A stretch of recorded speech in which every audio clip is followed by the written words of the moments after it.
तीन दोस्त अभिषेक, नील और साक्षी समंदर के किनारे खड़े एक वीरान लाइट हाउस तक पहुंचे। ये लाइट हाउस कई बरसों से बंद पड़ा था, मगर इसकी पुरस्कार हैत और आसपास के गांव वालों की खौफनाक कहानियां उन्हें यहाँ खींच लाई थी। शाम का अंधेरा आहिस्ता आहिस्ता फैल रहा था जब उन्होंने लाइट हाउस का पुराना लकड़ी का दरवाजा धकेला। दरवाजा चरचराती आवाज के साथ खुला, जैसे किसी ने बरसों बाद सांस ली हो। अंदर दाखिल होते ही सीढ़ियों से उठती हुई ठंडी हवा ने उनके जिस्मों में सनसनी दौड़ा दी। पुरानी लकड़ी की सीढ़ियां हर कदम पर करा रही थीं और समंदर की गूंजती हुई आवाज किसी अनजानी सरगोशी की तरह महसूस हो रही थी। नील की नजर दीवारों पर पड़ी। वहां नाखूनों से बनी हुई गहरी लकीरें थीं, जैसे किसी ने बेबसी में कुछ लिखने की कोशिश की हो। ये जगह ठीक नहीं लग रही, नील ने आहिस्ता से कहा। साक्षी ने खुद को संभालते हुए जवाब दिया, ये सब वहम है। बस पुरानी इमारत है, मगर इसकी आवाज खुद इसका साथ नहीं दे रही थी। जैसे ही रात मुकम्मल तौर पर छा गई, लाइट हाउस का माहौल और ज्यादा भारी और खौफनाक हो गया। क्या तुम दोनों ने वो रोशनी देखी? ऊपर टावर की तरफ वाकई एक मध्यम सी रोशनी जल रही थी। हालांकि लाइट हाउस बरसों से गैर फाल था। तीनों एक दूसरे की तरफ देखे बगैर ऊपर की तरफ बढ़ने लगे। टावर के दरवाजे के करीब पहुंचते ही वो दरवाजा खुद ब खुद चरचराते हुए खिल गया। अंदर दाखिल होते ही एक अजीब सी बोसीदा बो और गहरा सन्नाटा छा गया।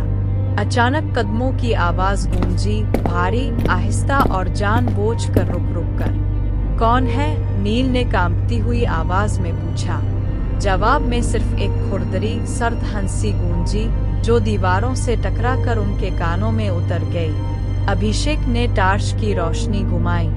रोशनी के दायरे में एक साया उभरा, एक बूढ़ा चेहरा, सफेद बिखरे बाल, अंदर धंसी हुई आंखें और एक ऐसी मुस्कुराहट जिसमें कोई इंसानियत नहीं थी। वो लाइट हाउस का आखिरी कीपर था, वही जिसके बारे में कहा जाता था कि वो कभी लाइट हाउस छोड़कर नहीं गया, हत्ता के मरने के बाद भी। साक्षी चीख पड़ी, हमें फौरन यहाँ से निकलना होगा।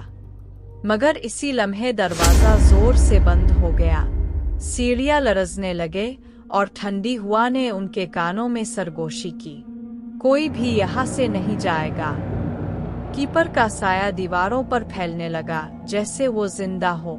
हर कदम के साथ वो साया उनके करीब आता जा रहा था। अभिषेक ने देखा कि दीवारों पर अजीब मनाजिर उभरने लगे।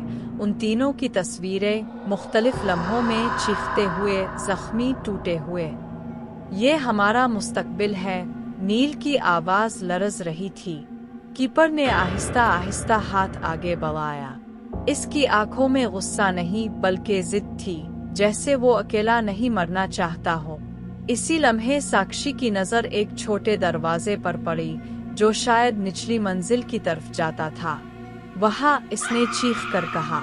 तीनों पूरी ताकत से इस दरवाजे की तरफ दौड़े, मगर कीपर की हंसी और बुलंद हो गई। अचानक तेज ठंडी आंधी चली और दरवाजा उनके सामने बंद हो गया। अगली सुबह सूरज की पहली किरण के साथ लाइट हाउस बिल्कुल खामोश खड़ा था। अभिषेक, नील और साक्षी, कोई भी बाहर नहीं आया। सिर्फ टावर में एक पुरानी टार्च पड़ी थी, जिसकी रोशनी मध्यम हो चुकी थी, और दीवारों पर अब नई खराशें थीं। 3 नाम गहरे हुरूफ में कंदा। आज भी गांव वाले कहते हैं कि बाज रातों में लाइट हाउस के अंदर से 3 मुख्तलिफ कदमों की आवाजें आती हैं, और उनके साथ एक बूढ़ी सर्द हंसी जो समंदर की लहरों में गुम हो जाती है।